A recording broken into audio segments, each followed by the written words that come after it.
live shows must go on. Oh, yeah, no matter what. No. We're here today with Virginia Foxx, Congresswoman from the 5th District. I'd like to thank you for joining us on The Real News. It's definitely a real honor to have you here with us today. In September 2006, you co-sponsored and voted yes to H.R. 6061, the Secure Fence Act, to build a 700-mile-long double-layered fence along the U.S.-Mexican border. You have also been a relentless advocate for border security and have a strong record in securing our borders and fighting against illegal immigration. But with 30 million illegal immigrants now in the United States, why do you feel the federal government overall has failed so miserably in securing our border with Mexico? Well, it's hard to know all of the reasons why this has happened, but it certainly has happened under both Democrats and Republicans. And I think up until 9/11, the problems with our porous borders weren't taken very seriously. I think it took a 9/11 attack to make us realize what a serious situation that we have. And I think that, again, most people weren't looking at the cost of the illegal immigrants. I think a lot of people saw it as an opportunity to fill the gap in our labor force, but they weren't looking at it in terms of what the costs are to the illegal immigrants. And so I just don't think people took it seriously in the federal government until 9/11. Now I think, as a result of 9/11 and people beginning to say, look, illegal immigrants not only are a benefit in terms of they're helping the economy with working, they're a huge cost to all of us who aren't employing them and getting the benefit of their work. So we now know that they are a much bigger cost than they are a benefit through the work of the Heritage Foundation and other groups.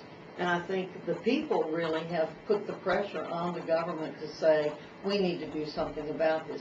Just don't think it was a high priority. It's an expensive thing to do. Folks were paying attention to the benefit, not the cost, and they weren't being pressured. I think one of the great successes of the last few years in terms of citizens' involvement in our government was the defeat of the bill in the Senate last year. That would have granted amnesty to illegals. The American people should have seen what a powerful force they can be. When they rose up and said, no, don't do this, I think it made a huge difference. And we need that to happen more often. Once the people get agitated, then I think people in the government start paying attention. On September 2nd, 2007, Mexican President Felipe Calderon declared in his State of the Union speech, Mexico does not end at the border. Wherever there is a Mexican, Mexico will be there. He also said he emphatically rejected the construction of a wall on our common border. Do you feel that there is a push within the Mexican government to promote illegal immigration to the United States as a possible means to alleviate their own social and economic difficulties? I definitely think that the Mexican government has been more than happy to encourage people to immigrate here illegally. I think that statement by President Calderon was one of the most arrogant statements that could have been made by the leader of any country. He's wrong. That is not the case. This is not Mexico.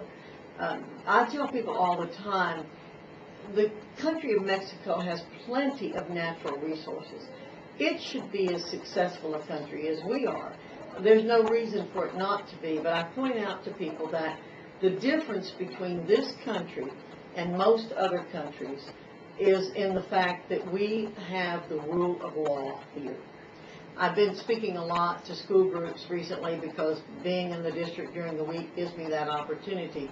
And I always emphasize to the students, I talk to them about the Constitution, and I say, what sets this country apart from other countries that I know of that have resources but are not prospering, again, are the rule of law, our Judeo-Christian beliefs that helped this country succeed, that brought people here, and capitalism.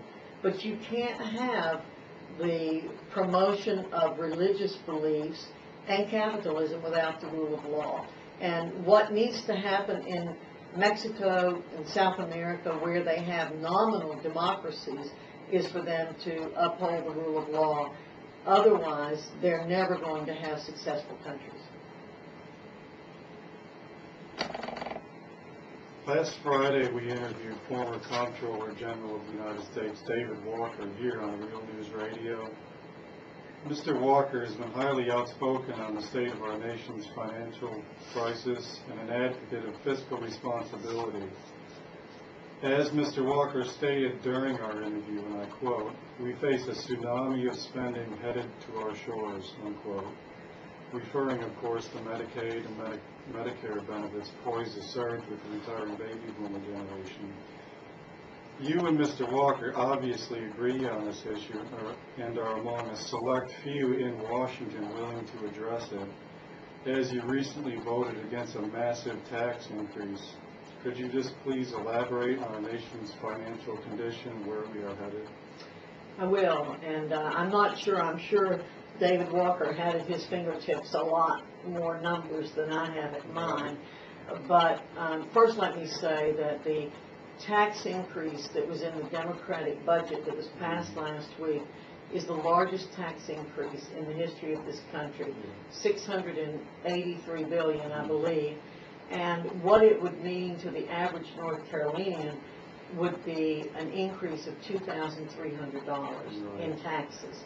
It's going to eliminate a lot of jobs because the increase in taxes is going to hit S corporations like it hits individual people. So people who have an S corp will have to pay $2,300 more in taxes. The corporation's going to have to pay that. So it's just a huge hit. But just in terms of Medicaid and Medicare and Social Security, let me give you some figures. And I know, again, on the radio, it's hard to get all these in your mind. And some of these numbers are so big that it's hard to wrap your mind around them to begin with. But right now, Social Security and Medicare take up 40% of all federal revenue.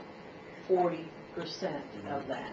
Now, that's projected to double in 30 years, and it's going to continue to grow until it takes up the entire federal budget. And that's not too far in the future. Now, Medicare Part A, which is the hospital cost for Medicare, already spends more than it collects. By 2019, money that had been put aside in Medicare that was being paid, that was building up in the fund, that was more than was going out, will be exhausted by 2019. Then that's 12.3% of the revenue in the budget is going directly now to Medicare Part A. That's going to triple in 25 years. It'll be 40% of the budget.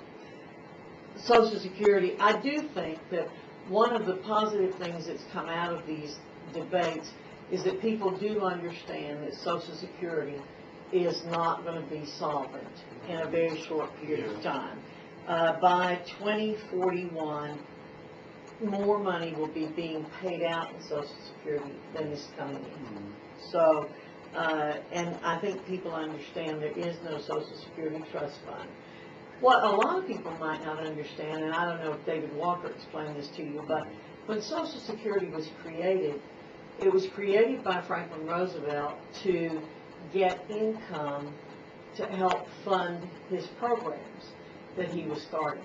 And when Social Security was begun, the average lifespan in the United States was 59. Right. So they set Social Security up to be collected at age 65.